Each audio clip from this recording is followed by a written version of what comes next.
Eh bien, ça pue les lots, ça pue les collins. Salut les potes, salut les copains. Euh, je voulais faire donc une vidéo sur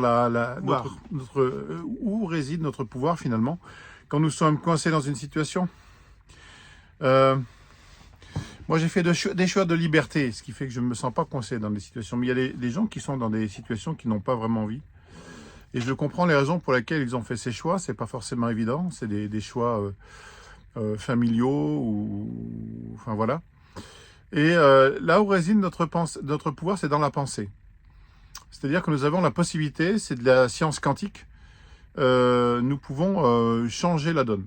Nous pouvons faire le choix de penser à des choses agréables malgré la situation et apprendre à ressentir ainsi de la légèreté, de la joie, plutôt que de nous laisser appesantir par la situation. C'est là où réside notre pouvoir. Ce n'est pas des choses qu'on nous apprend malheureusement, des choses qu'on devrait apprendre à l'école.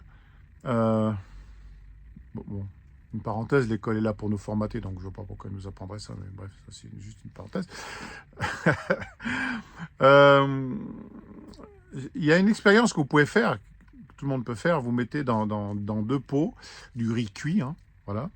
Et vous le laissez dans. Vous mettez une étiquette sur chaque pot. Vous mettez sur une étiquette bon et l'autre mauvais. Et vous mettez ça dans le frigo. Et tous les jours, vous envoyez là où c'est marqué mauvais, vous envoyez des mauvaises pensées. Vous dites des choses pas très agréables. Et sur l'autre, c'est le contraire. Vous dites des bonnes pensées. Vous dites des choses agréables. C'est-à-dire que la pensée est émissive. C'est-à-dire que c'est des ondes. Tout est onde.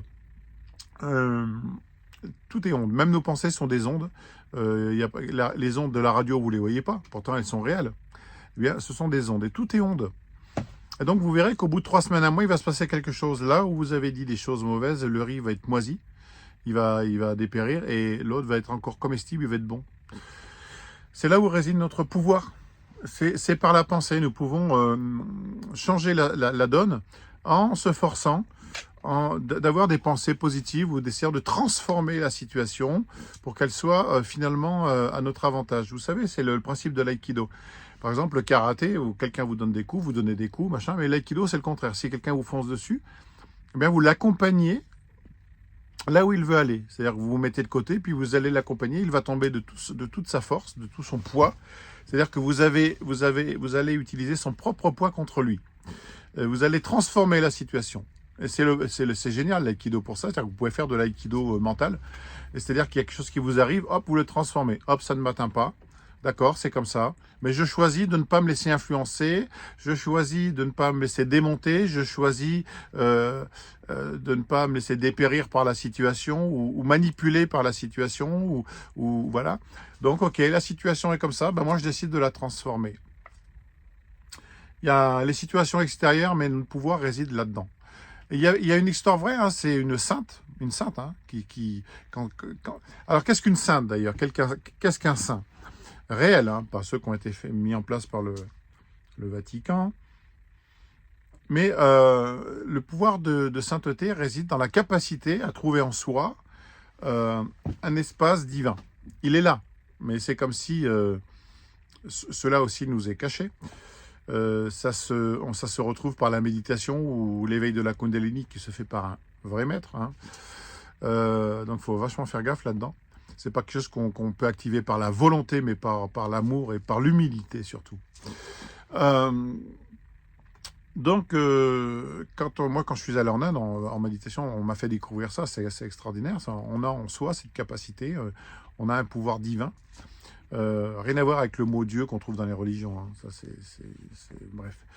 Donc, mais on a une énergie, plutôt cette énergie divine qui réside en nous. Mais voilà.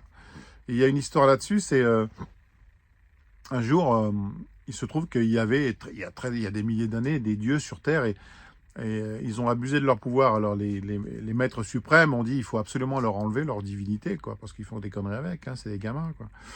Donc on va les cacher, quoi, leur divinité, on va les mettre en haut d'une montagne, comme ça ils iront pas. Puis il dit bah non, parce qu'un jour ils escaladeront toutes les montagnes du monde, ils iront les chercher. Ah, bah au fond de l'eau alors, bah c'est pareil, un jour ils iront. Bon, on va les cacher dans le seul lieu où ils iront jamais. Ah bon, c'est où? Bah en eux-mêmes. Et moi j'ai eu cette expérience-là, c'est-à-dire que dans l'idée du microcosme et du macrocosme, un jour, Je suis allé voir il y a 20 ans de ça un psychiatre à Nantes, mais c'était un psychiatre original. On aurait dit un lutin, mais il faisait des séances d'hypnose, des séances de relaxation, des séances même de massage thérapeutique. Enfin, il a mis au point des méthodes avant-gardistes et de méthodes naturelles, contrairement à la psychiatrie médicamenteuse. Ces gens-là n'ont aucune compétence en fait. Bref. Et donc, il m'avait fait une séance de relaxation et mon esprit, mon mental, en fait, était tombé à l'intérieur de moi. Je m'étais retrouvé dans un univers corrélé, corrolant, corrélé, oh là, je vais pas y arriver. Coloré, voilà, coloré. Mais c'était magnifique. Mais ça durait que quelques secondes parce que j'ai eu peur. Enfin, mon mental a eu peur. Je suis revenu, ça m'est jamais plus arrivé.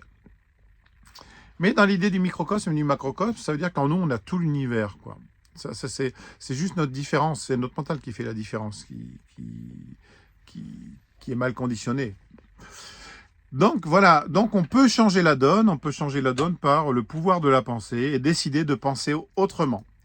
Puis en fait, dans l'idée de ce que l'on veut vraiment, plus on se met dans un état d'esprit de vibrer et de penser ce qu'on veut vraiment, plus ça arrive. Moi, je l'ai utilisé dans les spectacles. Je l'avais lu dans un livre il y a 30 ans de Rika Zara, il rigolait pas. Et elle disait qu'il fallait imaginer ce qu'on voulait. Et moi, j'ai toujours fait ça. C'est-à-dire que je me suis imaginé sur scène et tout ça. Puis du coup, comme par hasard, j'ouvre le journal. Une semaine après, je vois une annonce d'un gars et je lui téléphone. Il m'a fait monter sur scène. Ça a commencé comme ça. Mais j'ai utilisé d'abord ma pensée. Et on peut tous le faire. Je suis pas différent de vous. Bon, un peu quand même. Je rigole. Mais voilà. Donc, mais c'est possible. Donc, on peut apprendre à utiliser notre pensée. C'est là où réside notre pouvoir, je le répète, pour transformer la situation, pour pas nous faire manipuler par l'environnement, par nos sens. Nos sens voient ça, ils croient que c'est vrai. Ils entendent ça, ils croient que c'est vrai. On peut aller au-delà et choisir de, ben non, moi je choisis des bonnes pensées, je choisis d'être gai, je choisis de penser à des choses agréables, je choisis de... Enfin voilà. C'est tout ce que je voulais dire aujourd'hui là. Bon ben, faites comme vous voulez, vous avez le choix. Bon.